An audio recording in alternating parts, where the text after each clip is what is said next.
हरे कृष्णा।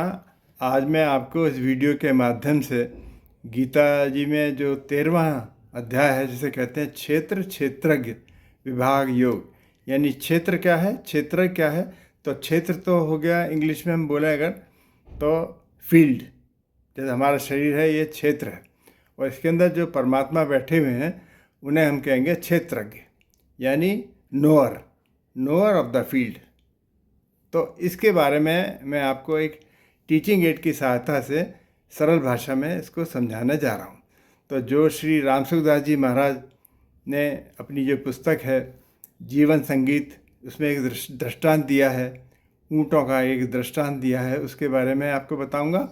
और जो मैंने श्री ओम प्रकाश शर्मा जी, जो हमारे आचार्य हैं गीता के, 2 वर्षों में मैंने उनसे जो सीखा है उसके आधार पर मैं यहाँ पर विवेचन करने जा रहा हूँ। अगर कोई त्रुटि रह गई है तो आप कृपा पूर्वक इसको क्षमा करें।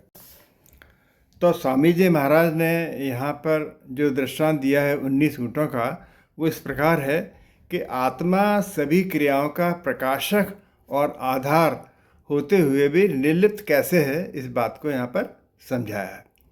तो मैं यहाँ पर आपको टीचिंग एड की सहायता से बाद में बताऊँगा। पहले पार्ट में मैं आपको ये समझाऊँगा यहाँ पर, उसके बाद उसकी व्याख्या करूँगा दूसरे वाले भाग में। तो इसमें इस दृष्टांत के अनुसार एक ऊँट का व्यापारी मरते समय अपने 19 ऊँटों को अपने 2 पुत्रों और 1 पुत्री में बांटने के लिए वसीयत कर गया। मरने के बाद जब वसीयत खोली तो आधा हिस्सा बड़े बेटे को, चौथाई हिस्सा छोटे बेटे को, और कुल संपत्ति का जो 5वां हिस्सा है, 1/5, 5वां हिस्सा अपनी बेटी को देने की बात थी। इस वसीयत को देखकर सबका दिमाग चकरा गया, क्योंकि ऊँटों के टुकड़े तो हो नहीं सकते, साबुत ऊँट ही देना पड़ेगा। सब लोग बड़े परेशान थे। तो उनके पिताजी का जो एक पुराना गहरा मित्र था, दूसरे गांव से अपने ऊँट पर बैठकर आया और उसने कहा कि मैं इस समस्या का समाधान कर दूंगा। कैसे? तो उसने क्या किया कि जो अपना ऊँट जिससे बैठ के आया था, 20वां ऊँट, वो 19 ऊँटों में जोड़ दिया। तो जब 19 ऊँटों में आप जोड़ देंगे 20वां ऊँट, तो टोटल हो गए हमारे 20। तो 20 का आधा कितना हुआ? 10। तो 10 ऊँट बड़े बेटे को, और उसका चौथाई कितना हुआ? 20 का चौथाई कितना हुआ? वो हुआ 5। तो 5 ऊँट छोटे बेटे को, और अब बच्चे कितने? 4 ऊँट दे दिए बेटी को। तो हो गया ना बंटवारा इस तरह से। और जो 20वां ऊँट था वो अलग उसको लेकर चला गया। ये आत्मा का प्रतीक है। इस बात को मैं आपको आगे समझाने जा रहा हूँ। तो स्वामी जी महाराज जिस तरह से व्याख्या करते हैं कि हमारा जो आत्मा है इस शरीर के अंदर विराजमान है, इसको हम कहते हैं कोश। शरीर को कोश भी कहते हैं। तो जीवात्मा शरीर में अपना निवास मानती है, ठीक वैसे ही जैसे म्यान में तलवार रहती है। तो जैसे म्यान होती है, तो हमारा शरीर जैसा म्यान हो गया, और जो आत्मा रूपी जो तलवार है उसके अंदर रह रही है। तो शास्त्रों के अनुसार शरीर 3 तरह के माने गए हैं। पहला है स्थूल शरीर, जो बाहर की बॉडी हमारी, जो अन्नमय कोश भी कहलाती है। तो ये यहीं रह जाता है। ये 5 महाभूतों से बना है। 5 महाभूत कौन कौन से? आकाश, वायु, अग्नि, जल और पृथ्वी। ये 5 हैं। ये 5 महाभूत मरने के बाद यहीं पर ये विलीन हो जाते हैं। तो ये तो हो गया स्थूल शरीर। और दूसरा है सूक्ष्म शरीर, सटल बॉडी। इसमें क्या है? 5 ज्ञानेंद्रियाँ, यानी 5 सेंसेस, और 5 कर्मेंद्रियाँ, एक्ट ऑफ एक्शन, कि क्या हम एक्शन लें, और 5 प्राण, और 1 मन, और 1 बुद्धि। इस तरह से हो गए एक टोटल 17 तत्व हो गए। तो और 18वां हो गया ये स्थूल शरीर, 1 हो गया। और अब कारण शरीर में एक और बचा 19वां, वो हो गया अहम संस्कार, यानी स्वभाव। हमारा स्वभाव कैसा है? मैं की भावना। तो ऐसे करके ये 19 ऊँटों का हिसाब किताब पूरा हो जाता है। आगे चल के आपको बताऊंगा। तो ज्ञानेंद्रियों को हम बोलते हैं 5 सेंसेस बोलते हैं, और जो कर्मेंद्रियाँ हैं उनको हम बोलते हैं ऑर्गन ऑफ एक्शन। और जो 5 प्राण हैं उन्हें हम कहते हैं वाइटल लाइफ फोर्स। और जो अंतःकरण है वो कहते हैं इनर सेंस। इस तरह से ये 3 तरह के शरीर हो गए।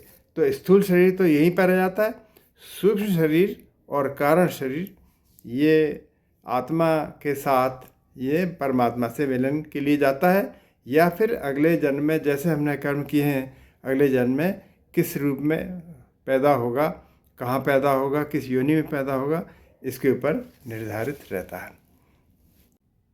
अब ये देखिए यहाँ पर आपको टीचिंग एड की सहायता से मैं समझा रहा हूँ। ये 5 ज्ञानेंद्रियाँ हैं। पहली है कान, और उसकी जो तन्मात्रा जैसे हम कहते हैं सटिल एलिमेंट, वो हो गया शब्द। तो कान रिसीव करते हैं शब्द। दूसरी ज्ञानेंद्रिय ये रही त्वचा, स्किन। तो ये इसकी जो तन्मात्रा है वो है स्पर्श, ये टच को रिसीव करती है। और तीसरी हो गई ज्ञानेंद्रिय हमारी आँखें, ये रूप को देखती है, इसकी जो तन्मात्रा है वो हो गई रूप। तो ये हो गई तीसरी सेंस। ये चौथी ज्ञानेंद्रिय है जीभ, ये क्या करती है, इसकी तन्मात्रा है रस को चखती है। और पांचवी है ज्ञानेंद्रिय नाक, और इसकी तन्मात्रा हो गई गंध। ऐसे करके ये हमारे 5 ज्ञानेंद्रियां हैं जो 5 तन्मात्राओं को रिसीव करती हैं। ये इस तरह से देखिए ये 5 कर्मेंद्रियां हैं। पहली कर्मेंद्रिय हो गई ये वाणी, यानी बोलना, ये इसको रिसीव करती है। दूसरी कर्मेंद्रिय हो गई हाथ, यानी पकड़ना। और तीसरी कर्मेंद्रिय हो गई पैर, यानी चलना। और चौथी कर्मेंद्रिय हो गई गुदा, यानी मल त्याग। और पांचवी कर्मेंद्रिय हो गई जननांग, यानी प्रजनन या रिप्रोडक्शन। तो ऊपर जैसे मैंने बताया था आपको, ये 5 हो गई ज्ञानेंद्रियां, और ये हो गई 5 कर्मेंद्रियां। इनको भी पास लगा देते हैं।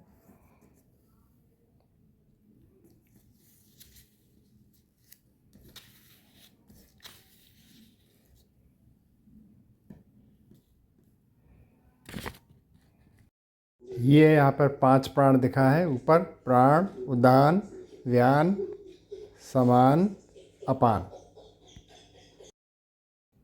अब आगे देखिए ये 5 प्राण हैं। पहला प्राण कहलाएगा हृदय, जो श्वास को बाहर निकालता है।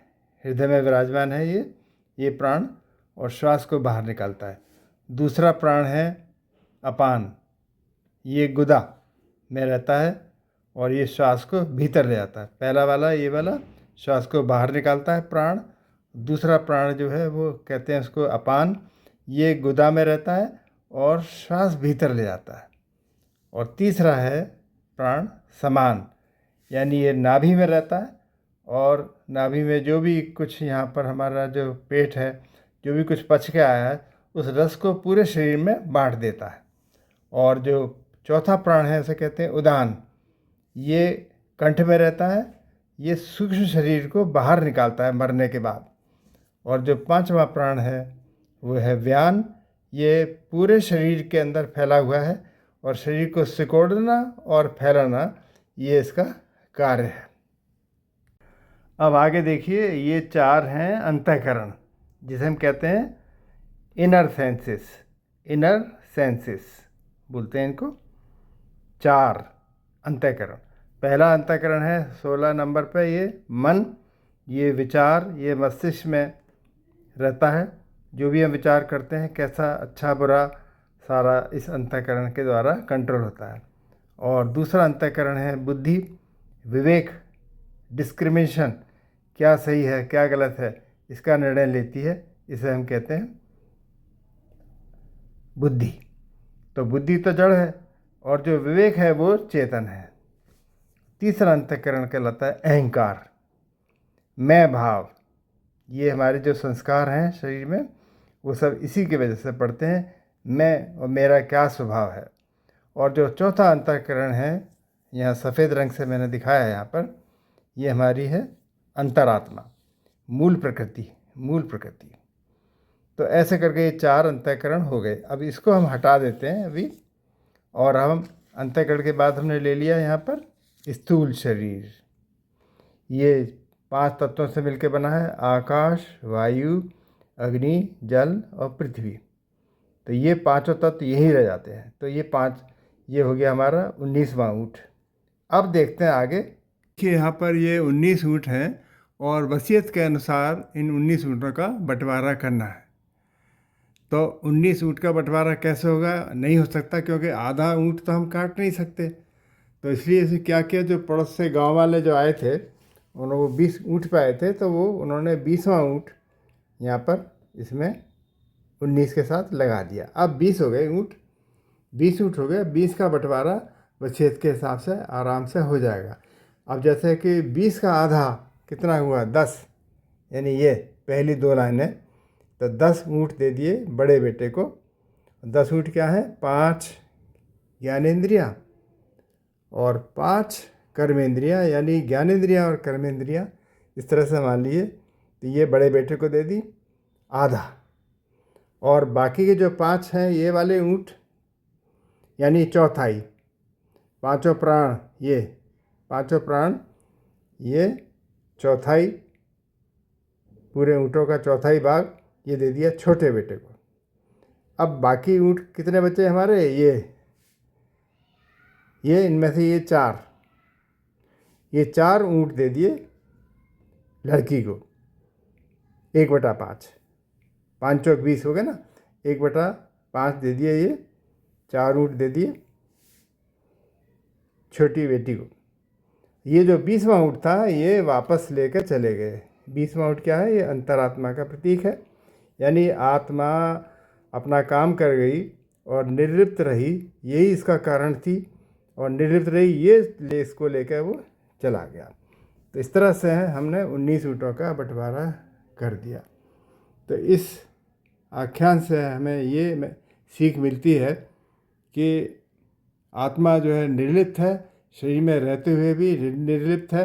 वो कारण बनती है, प्रकाशक है, सबको प्रकाश दिया और उसके बाद ये चली जाती है।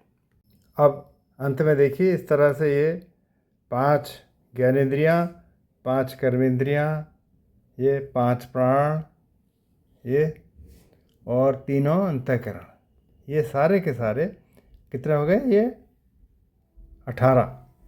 18।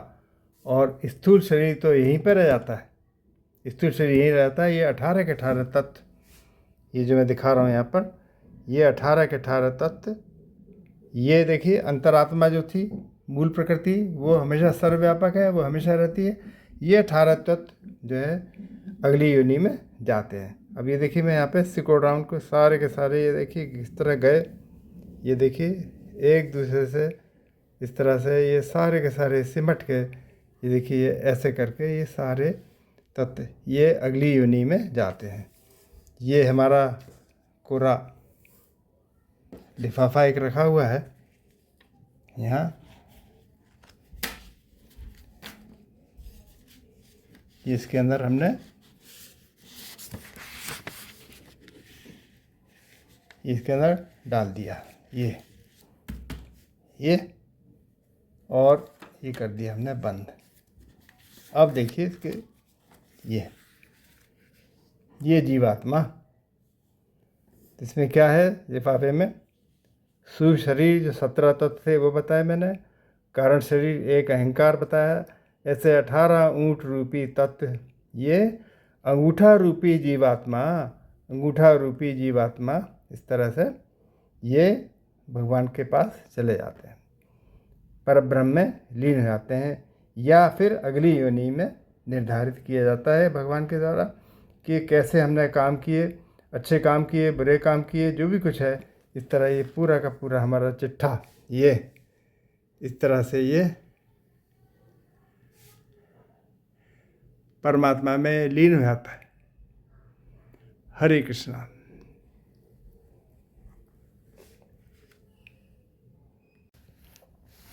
हरे कृष्णा। तो इस तरह मैंने जो टीचिंग एड की सहायता से क्षेत्र विभाग योग के बारे में जो समझाने की कोशिश की, आशा है आपको ये समझ में आया होगा, अच्छा लगा होगा।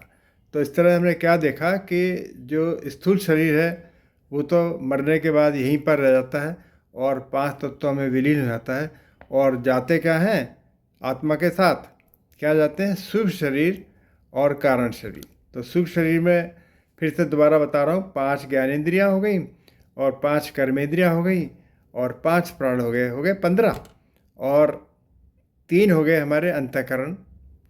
पहला हो गया मन, फिर दूसरा हो गया बुद्धि और तीसरा हो गया अहंकार। तो आखिरी वाला अति सूक्ष्म है, उसे कहते हैं हम कारण शरीर, उसे कारण शरीर कहते हैं अकेले को। तो ऐसे करके ये हो गए 18। तो ये 18 के 18 जो तत्व हैं वो दूसरी योनि में जाते हैं। अगर जो भगवान के पास प्राप्त हो गए तब तो फिर दोबारा पुनर्जन्म होगा नहीं, और अगर जो जैसे हमारे कर्म हैं, कर्म किए हैं, उसके हिसाब से फिर अगली योनि में निर्धारित होती है। तो भगवान आखिर में क्या कहते हैं, ये 13वें अध्याय के 34वां श्लोक है, वो मैं आपको यहाँ पर बोल रहा हूँ। 13वें अध्याय का 34वां श्लोक। क्षेत्र क्षेत्रज्ञ योरेव मंतरम ज्ञान चक्षुषा भूत प्रकृति मोक्षम चये विदुर्यांति ते परम। यानी इस प्रकार जो ज्ञान रूपी नेत्रों से क्षेत्र और क्षेत्र के विभाग को तथा कार्य कारण सहित प्रकृति से स्वयं को अलग जानते हैं, वे परमात्मा को प्राप्त हो जाते हैं। हरे कृष्णा।